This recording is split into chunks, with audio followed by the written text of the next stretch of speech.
We start tonight with that breaking news. We've just learned the identities of 6 of the 8 victims of that deadly Tahoe avalanche. According to their families, who just released a statement, they are Carrie Atkin, Liz Claybaugh, Danielle Keatley, Kate Morse, and Caroline Sakar, as well as Kate Vitt.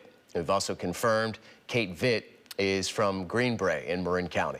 And the families of these 6 people, they have released a statement, and this is what it says, quote, 8 close friends planned a professionally guided 2-night backcountry hut trip to Frog Lake Huts outside Truckee, California.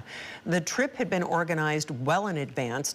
They were experienced backcountry skiers who deeply respected the mountains. They were trained and prepared for backcountry travel, and they trusted their professional guides on this trip. They were fully equipped with Avalanche safety equipment. We are heartbroken and are doing our best to care for one another and our families in the way that we know these women would have wanted. The recovery of the victims is on hold until conditions let up. And it's still snowing in the Sierra. KRON 4's Teresa Stasio reports some of the victims are moms from the Bay Area.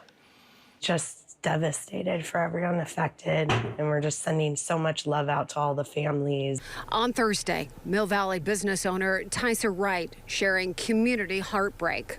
Everyone just that's affected by this terrible tragedy. News of the victims involved in that tragedy in Tahoe spilling out, leaving friends and family members devastated.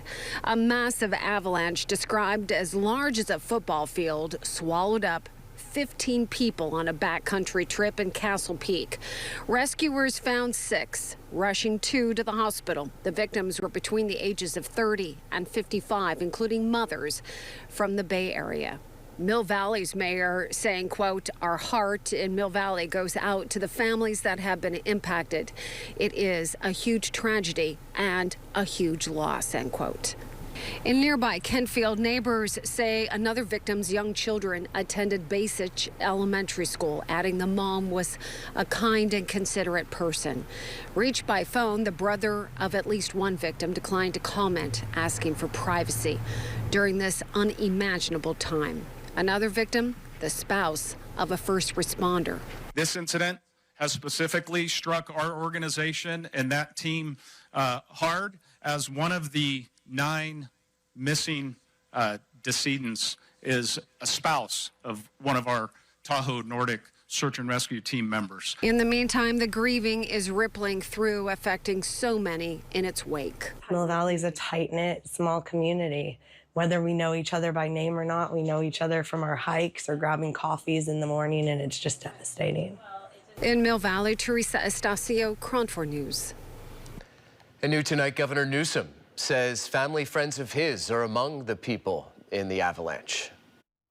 Turns out a lot of mutual friends in Marin County, just learning some of my wife's old family friends. And so, you know, my son just came back from Tahoe and could have easily been one of those folks in Sugar Ball. I've been in that area many, many times, stayed in those cabins just a year or so ago, and very mindful of the terrain and the nature of this. But just, it's tragic. It's the most devastating avalanche. There's a loss of life we've ever experienced, and these were some experienced guides that were out there, and that's what's even more, you know, concerning and disturbing about this. But just our hearts go out to those that lost their lives, and a community of skiers and a community of families from the Bay Area.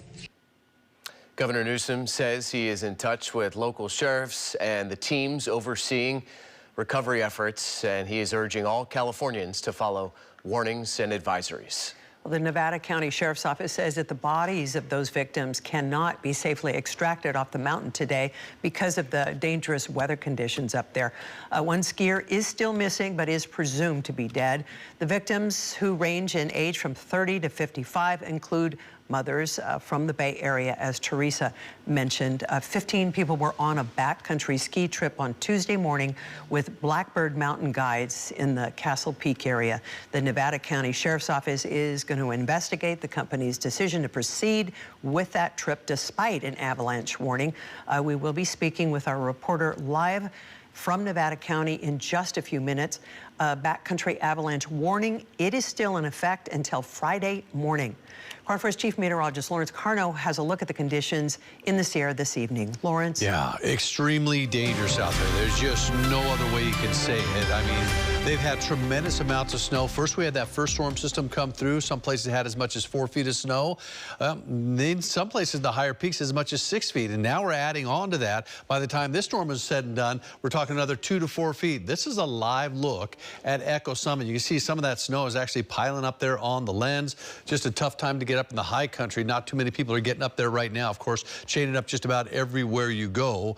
And it's just dangerous up there. So this has been extended, of course. You had all that heavy snow, and now we've got the avalanche warnings for much of the backcountry in the Sierra Nevada, the Greater Lake Tahoe area, as they've seen just tremendous amounts of snow. And you can imagine that load and that weight of that snow sitting on the sides of the mountains. Then it just takes a trigger. You get a strong wind, you get maybe somebody skiing over it, you can rapidly trigger an avalanche, and we don't want to see that happen again. So winter storm warnings across the Sierra Nevada, that's continuing for tonight. Then things will begin to tail off as we head in toward tomorrow morning. But this storm is not done by any means. You see it just wrapping through the Bay Area and then just piling up in the Sierra Nevada. And that's where we sit right now. Heavy snow on 50 right now. Also some snow on 80 at this time. Continue to work its way in that area. Dangerous conditions. Not only that, extremely cold. I mean, it is really, really cold in the high country. So we're talking these temperatures in the low 20s. Around the Greater Lake Tahoe area right now. 21 in Incline, 22 in South Lake Tahoe, and that's about where that high temperature was. Tomorrow, in fact, not much better. Partly cloudy. It's going to be dry. Temperatures a little chilly. At least that snow will come to an end as we head in toward tomorrow. Hopefully, they'll be able to recover some of the missing victims as we head toward the next couple of days, guys. Back to you. All right, thank you, Lawrence, and we'll stay in the high country more now on that horrific avalanche. And joining us now live from Nevada County is Cedric Hood. Cedric, what are we learning tonight about the ongoing recovery effort to retrieve those bodies, and then also the dangerous conditions that the search crews are facing? Yeah, Vicki, it is a lot of moving parts here. I spoke with you guys yesterday, and we weren't having too much. We didn't get very much information, but now there's a lot to unfold here. Now, we're here in Nevada County where conditions are not too bad, but of course, over there by Castle Peak, that's where they're dealing with a lot of snow and winds. Now, let me walk you through this. So the recovery mission at Castle Peak is now on pause. The Nevada County Sheriff's Office says hazardous weather conditions are making it too dangerous to extract the avalanche victim today. Now, officials say the operation to bring that person down safely will likely continue into the weekend. Now, until that mission is complete, authorities say they cannot confirm the identities, ages, or hometowns of the victims. Of course, families are reaching out to news outlets all over and finally speaking up. Now, officials say dozens of first responders have been working around the clock, initially saving 6 lives and continuing recovery efforts. And because of the continued snow, this also just came into the newsroom today, the U.S. Forest Service through Tahoe National Forest has now closed all national forest lands and trails in the Castle Peak area from February 20th through March 15th. Now, officials say the closure is necessary to protect the public and to prioritize first responder access during the recovery operations. And they're urging people to just simply respect the closure and stay out of the area. Now, I want to pull this graphic up for you guys. Here's a list of agencies that have been helping with recovery. Now, these agencies include multiple search and rescue teams, both locally in the region, and of course, fire crews and state and federal partners. Now, this is an all hands on deck situation. And back out here within the last couple of hours, we also got confirmation from the Department of Industrial Relations that now Cal OSHA is stepping in to conduct a full investigation on this incident. Now, to give you guys a little bit more details, under California law, the agency has up to 6 months to complete this investigation. Any violations that they find, they will have to cite the company that was behind this trip. So, of course, we'll be continuing to follow that and bring you any new details as it becomes available. But again, a lot of moving parts here. We know that Cal OSHA is now going to do that investigation.